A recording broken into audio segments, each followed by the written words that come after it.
지금 대구는 김용판 의원과 홍준표가 완전히 한판 붙었습니다. 속된 표현으로 한판 붙었습니다. 그런데 여러분, 김용판 의원 기억나십니까? 제가 꼭 이 사건으로 이 말을 하기에는 좀 껄끄러운 면이 있지만은 할 수밖에 없는 것 같습니다. 이 김용판 의원 민주당으로부터 국힘을 완전히 힘 못 쓰게 만든 그 장본인 아닙니까? 이재명 조폭 연루 사건의 돈다발 사건 기억나십니까? 그 돈다발을 잘못된 사진을 국회에서 정언하는데 사용해가지고 그것이 잘못된 증거 사진이라고 판명이 나는 바람에 완전히 국힘이 완전히 국회에서 쪽팔렸어요. 요즘 가짜뉴스 공격에 민주당 의원들이 가짜뉴스 이야기만 나오면 이 김용판의 돈다발 가짜 사진 그 이야기들을 계속해서 꺼내면서 국힘을 공격하는 바람에 국힘이 가짜뉴스 전쟁에서 완전히 약점이 잡힌 그런 그 김용판 아닙니까? 제가 기억이 정확하지는 않습니다만 저는 그렇게 기억납니다. 그런데 오늘 대구 신청사 건립 두고 김용판과 홍준표 대구 신청사 건립 앞두고 홍준표 김용판 충돌 양상 이런 뉴스 기사들이 판을 치고 있습니다. 이것 한번 여러분들과 함께 한번 즐겨보겠습니다. 안녕하십니까? 작심삼일 비디오 일기 작심이 인사드립니다. 여러분들의 성원에 의해서 요즘 두부 국민 대표 매주 10월 매주 잘 팔리고 있습니다. 감사합니다. 기사는 이렇습니다. 대구시의회 예산결산위원회가 내년 예산 중 대구시청 신청사 설계 공모 설계비 130억 원 전액 삭감을 했습니다. 그 이후에 홍준표 대구시장과 국민의힘 김용판 의원과의 충돌 양상이 전개되고 있습니다. 왜 제가 김용판 의원의 가짜뉴스 사건 연계시키느냐? 지금 현재 각종 언론에서 가짜뉴스와의 전쟁에서 유튜버가 힘을 못 쓰는 또는 언론이 보수측 너희들도 가짜뉴스 김용판이 나와서 가짜 돈뭉치 사진까지 보이면서 국회에서 정언했지 않느냐 이 사건으로 힘을 못 쓰고 있지 않습니까? 그 부분 제가 오늘 좀 공격 좀 해야 되겠습니다. 18일 대구시에 따르면 홍 시장은 신청사 건립 재원을 마련하기 위해 신청사 부지 옛 두류공원 여보세요?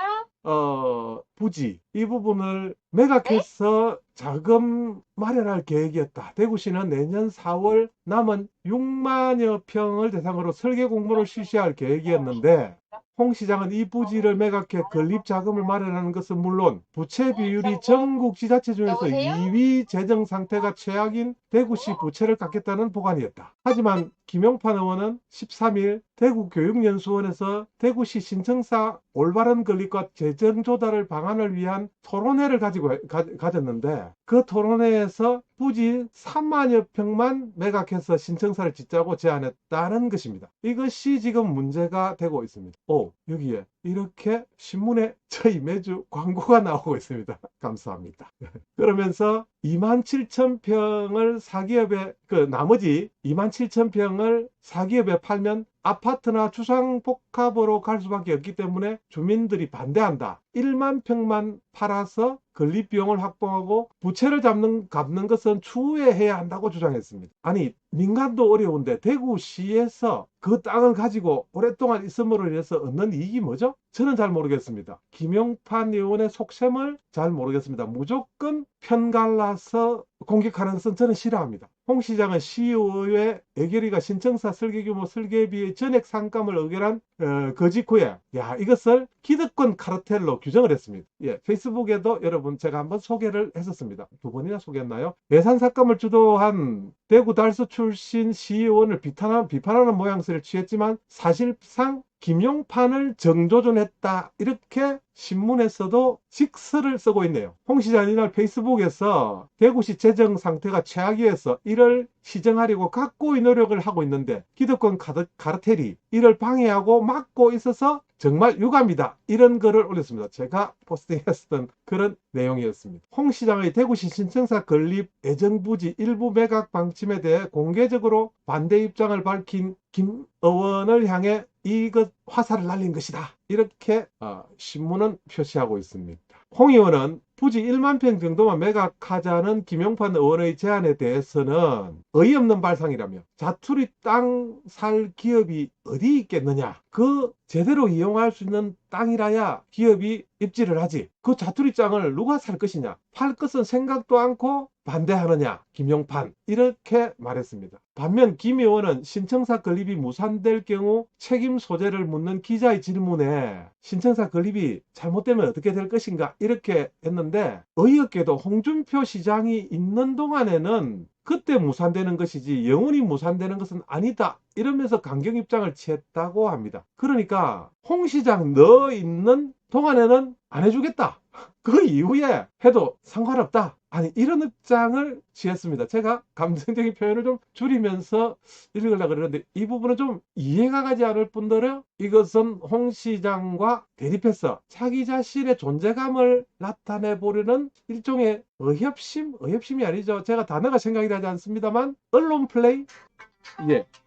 이런 이야기 같습니다. 홍 시장 역시 내년 말 설계 공모 예산을 시의회에 신청하는 것을 검토할 수밖에 없는 상황이라면서 물러설 뜻이 없다. 이런 입장을 분명하게 했습니다. 특히 홍 시장은 예산 삭감을 주도한 달서구 출신 대구 시의원들을 향해서 뭘 믿고 저랬는지 이해가 안 간다. 결국 재발등 찍는 것이다. 이라면서 나를 세웠습니다. 이를 두고 홍 시장은 실제로 김 의원에게 쏟아붙일 것이란 그런 지적입니다. 실제로 김 의원에게 쏟아붙인 것이란 전가의 지적이다. 이렇게 신문은 표현했습니다. 작심삼일 비디오 일기. 아유, 방송 조금 하는 거 찍는데 스팸 전화가 3번이나 왔습니다. 매일 우리금융, 행복금융 이런 죄송합니다. 대구 신청사 건립 두고 홍준표 김용판 충돌 양상 이란 주제로 여러분들과 함께 잠깐 즐겨보았습니다.